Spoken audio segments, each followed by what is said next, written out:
Salam sejahtera Malaysia, tuan-tuan dan puan-puan yang dihormati sekalian.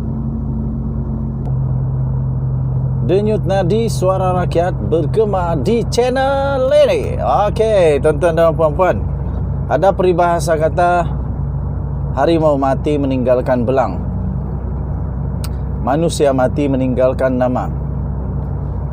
Dan tuan-tuan dan puan-puan, manusia berbeza daripada binatang kerana manusia boleh memilih apakah legasi yang bakal ditinggalkan, apakah legasi yang bakal akan diingat dan bakal menjadi perkara-perkara yang dikagumi, dihormati, diingati sampai ke anak cucu, sampai bila-bila, tuan-tuan dan puan-puan.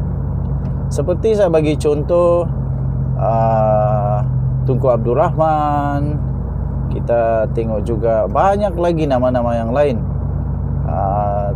Husin On, Tun Husin On, Tun Abdul Razak, semuanya meninggalkan nama yang memang cantik-cantik dan semuanya sangat berjasa kepada Malaysia. So sebenarnya tuan-tuan dan puan-puan, kami dengan kawan-kawan tadi minum kopi sebab kami tak puasa. Kami minum kopi dan kami pun mulai sembang lah. Dan tiba-tiba ada seorang kawan ini mengungkit perkara tentang jasa dan sebagainya. Jadi pun secara kebetulan tersebutlah pula nama Datuk Seri Najib Tun Razak. Pertama, memang tak boleh dinafikan lah, Datuk Seri Najib Tun Razak macam mana pun beliau tetap bekas Perdana Menteri antara yang terbaik Malaysia.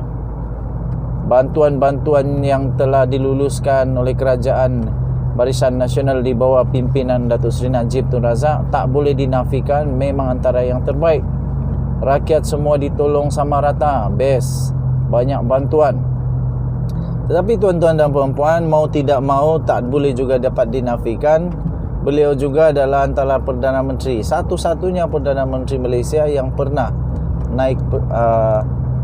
pernah dijatuhi hukuman penjara 12 tahun penjara dan 210 juta denda.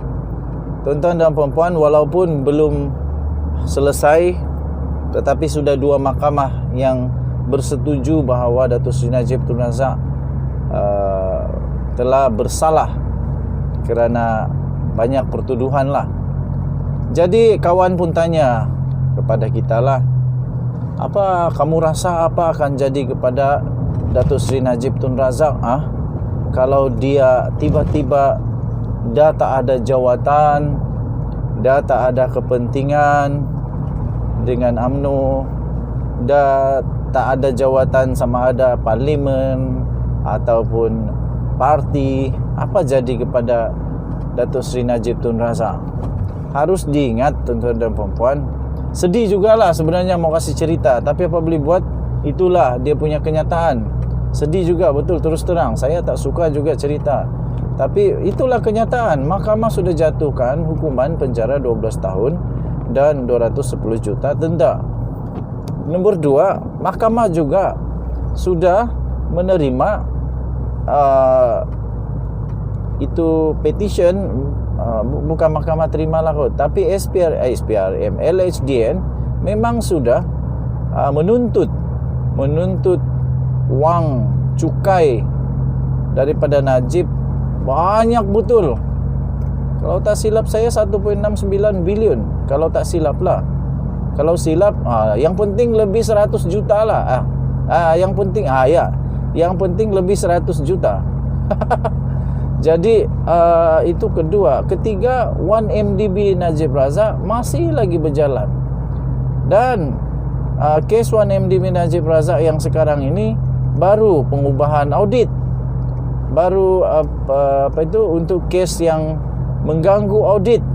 Belum lagi 1MDB Tenor yang mana Roger Ng sudah dipenjara. Belum lagi 2023 baru start, awal tahun kalau tak silap.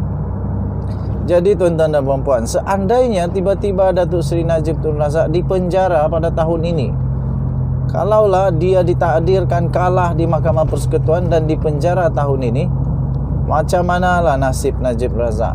Macam manalah nasib Datuk Seri Najib Tun Razak? Aku kesian juga, tapi apa boleh buat, memang itu undang-undang. Nothing is above the law. Tak ada orang yang lebih tinggi daripada undang-undang, tuan-tuan dan puan-puan. Jadi salah tetap salah. Jadi mungkin dia terpaksa lah untuk merengkok dulu dalam penjara, sehingga mungkin ada pengampunan kah, ataupun penjara tempoh penjara dipendekkan kah, begitulah. Jadi tuan-tuan dan puan-puan, apa yang terjadi pada Datuk Seri Najib Tun Razak amat menyedihkan. Kalau dia sudahlah di penjara, lepas tu muflis lagi. Sebab kalau dia di penjara nanti, kalau sudah dia di penjara, macam mana dia nak settle wang cukai itu pula? Kecuali ada keluarga, sahabat andai, kawan-kawan atau siapa sajalah yang sanggup untuk membantu dia untuk melansaikan hutang dia kepada LSD ni tu. Tapi kalau tak ada yang tolong, macam mana dia melansaikan di dalam mahkamah, di dalam penjara? Di penjara lagi, lepas tu muflis lagi. Lepas itu kalau sudah di penjara dan baru bermula perbicaraan 1MDB Tenuh, dalam penjara, keluar penjara untuk pergi mahkamah saja, lepas tu pergi penjara lagi. Aduh, kesian. Jadi mungkin ada juga hikmah pelajaran yang kita boleh belajar daripada apa yang berlaku ini, iaitu pemimpin-pemimpin perlu berhati-hati. Pemimpin-pemimpin perlu berhati-hati dalam apapun tindakan. Sekarang Datuk Seri Najib Tun Razak selalu cakap tak tahu. Contoh yang baru-baru ini tak tahu, takkan dia tak tahu wang 42 juta ringgit masuk ke dalam akaun. Lepas itu FBI pun sudah dedahkan bahawa memang ada wang masuk di dalam akaun Najib bernilai 2.3 bilion ringgit Malaysia atau 700 juta US dollar. Jadi macam mana Datuk Seri Najib Tun Razak pula boleh cakap tak tahu? Jadi tapi mungkin betul dia tak tahulah. Tapi macam mana pun kalau dah masuk akaun, susah juga. Susah juga sebab ada akta-akta negligence dan sebagainya yang perlu diperhatikan. Okey. Jadi apa pendapat kamu? Apa yang jadi kepada Datuk Seri Najib Tun Razak agaknya kalau tiba-tiba dia dah tak ada kuasa, tak ada pangkat, tak ada kelebihan, tak ada lagi kepentingan, apa yang akan jadi kepada Datuk Seri Najib Tun Razak? Kita berdoa semoga Datuk Seri Najib Tun Razak akan mendapat keadilan sebaiknya, dan kita berdoalah semoga mahkamah dapat membuat keputusan terbaik untuk Datuk Seri Najib Tun Razak dan seluruh rakyat Malaysia. Kebenaran patut ditegakkan. Walaupun pedih, walaupun sakit, walaupun masam, pahit macam mana pun, kebenaran harus ditegakkan. Denyut nadi suara rakyat bergema di channel ini. Kita jumpa lagi. Bye-bye.